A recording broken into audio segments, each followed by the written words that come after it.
Check it out. What we have here is the NVX X Series 152. First thing I noticed about it, it's heavy. Looks like it took a little bit of damage in shipping. Got gash right here. Hopefully it's all right. Yeah, this is the first unboxing in the new shop.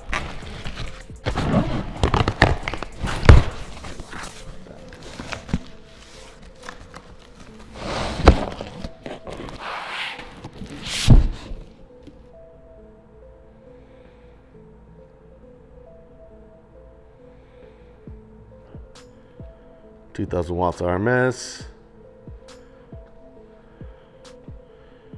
I'm guessing it's a dual 2.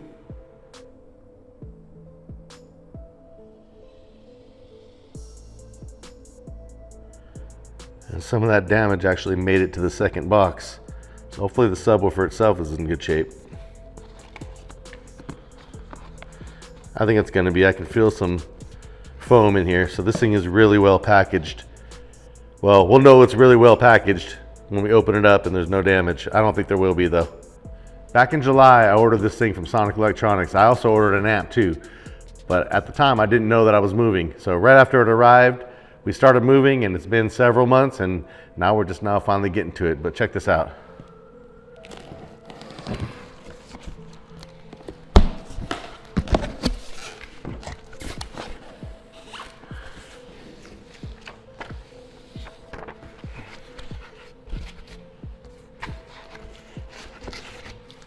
Ooh, look at that. Okay, this might have to be brought down to the floor.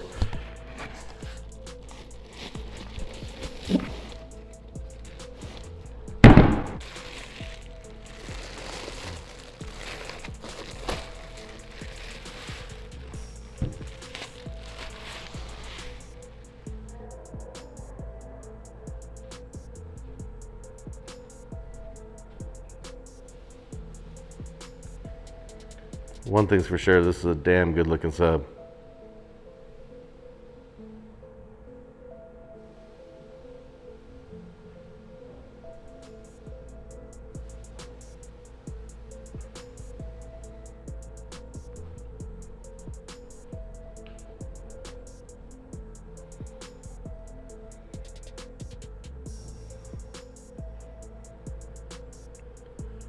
The tinsels look nice and robust. They're flat, woven in, dual on each side. Beautiful.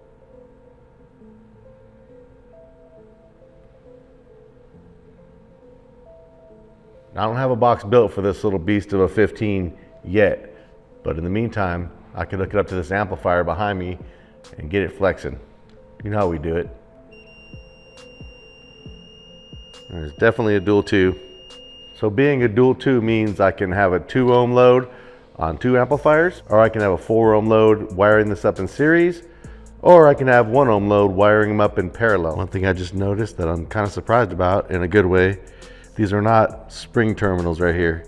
These actually have set screws in them, and they look like they could accommodate a 4 gauge wire. That's a pretty big opening right there. 4 gauge wire on a subwoofer that only handles 2,000 watts is a slight bit of overkill. I would typically run 8 gauge to a subwoofer like this, but you don't even really need 8 gauge. 8 gauge would be overkill.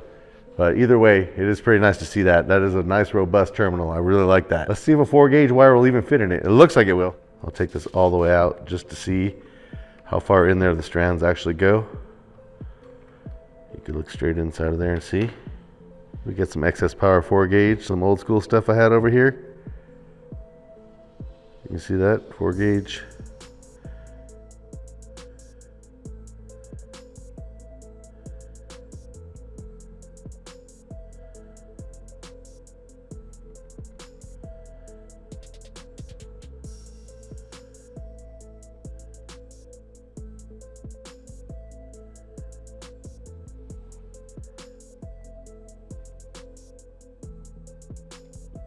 Again, you definitely don't need 4 gauge, but that is pretty cool. And it does go up in there really nice too, the whole thing. We won't be using 4 gauge for this, but can if you want to. Yes, one of the benefits of having a 4 gauge terminal like this is you could wire something like this up and have room for both the wires, which is actually probably one of the best benefits to doing this right now like this.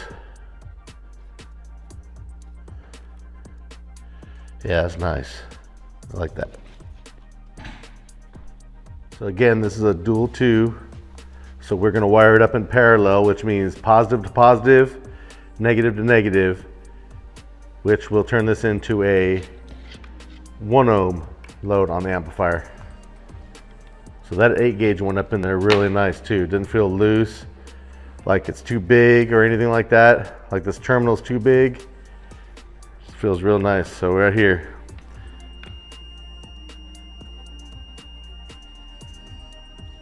So checking out a few things over here on the Sonic Electronic website. We got this, you can see it's 2000 watts, 4000 watts peak, and dual 1 ohm. All this stuff we kind of already knew. 400 ounce magnet. It's looking like it likes a box around 4¼ cubic feet. That's pretty typical of a 15-inch sub. Looks like it has an FS of 34 hertz. Let's throw it on the IMSG and see what it really is.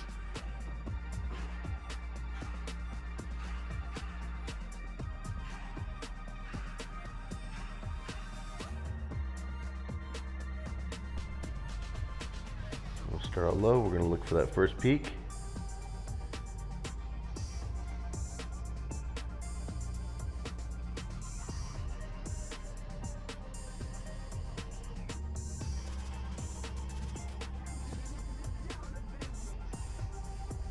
Right there. 35.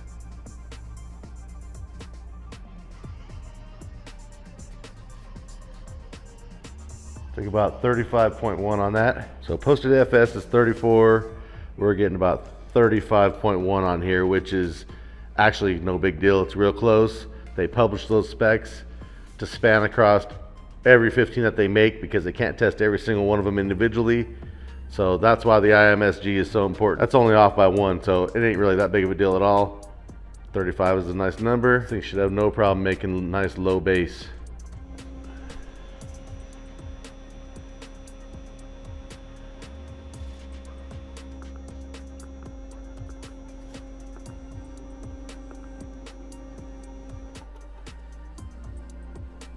All right, she's all ready to go. On the test bench, we got Stinger head unit, Horizon 10. Got an SMD 2000.1, does a little over 2000 at 1 ohm.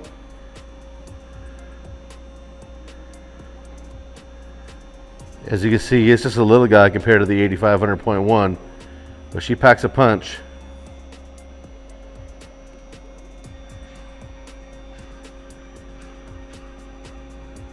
I mean, it's about the same size as this head unit.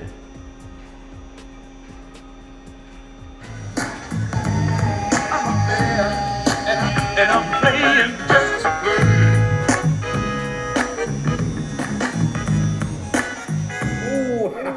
Ooh, splendid. Woo.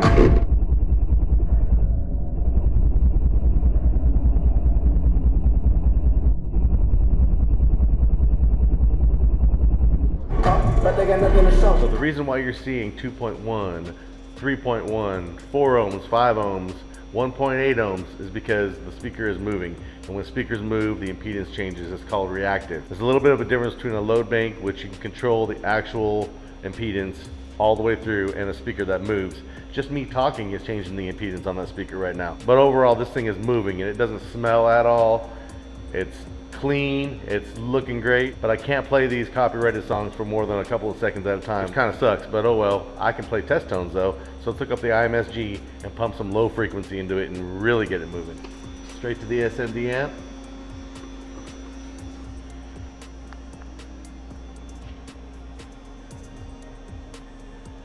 Yep, 20 hertz.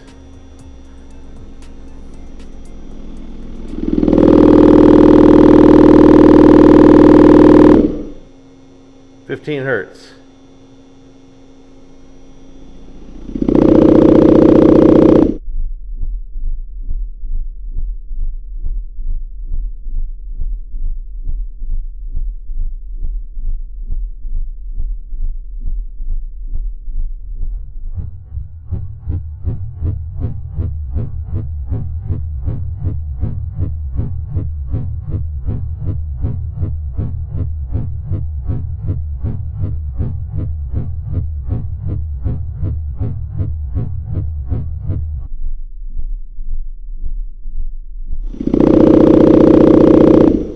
10 hertz. This is way, way, way below what it likes, but we're just doing some durability testing here.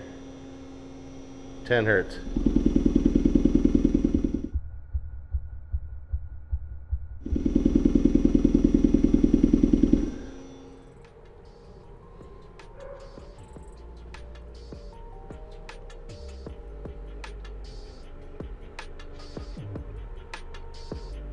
Overall, she's a good sub. I haven't heard it in a box yet, so I can't really say how good it sounds, but it took the torture and didn't even bat an eye. And with that, I'm out of here. Happy Woofer Flex Friday to you. Just one thing left to do here before I finish this video.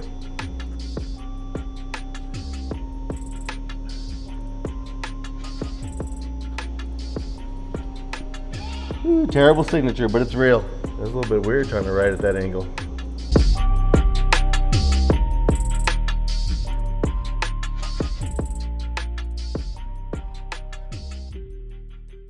Hey, you're still here. Check it out. I roll all over that sub and I flexed it, so it's definitely not a brand new sub anymore, which means you know I want to give this thing away to somebody. There's absolutely nothing wrong with it. I know I tortured it, but it's fine. It didn't even give off any kind of smell. It didn't even get warm at all. But I want to figure out a way to give it to somebody. I just don't know how yet. So pay attention, subscribe, and soon you'll find out. Matter of fact, I have an NVX amp that I'm going to be testing real soon. I'm going to unbox it. We're going to put it to the test on the 81 and see how it does. And maybe then we'll do some sort of a combo. I'm not sure. I don't know. I could give it away tonight. I just don't know. Anyways, thanks for watching. And now I'm really out.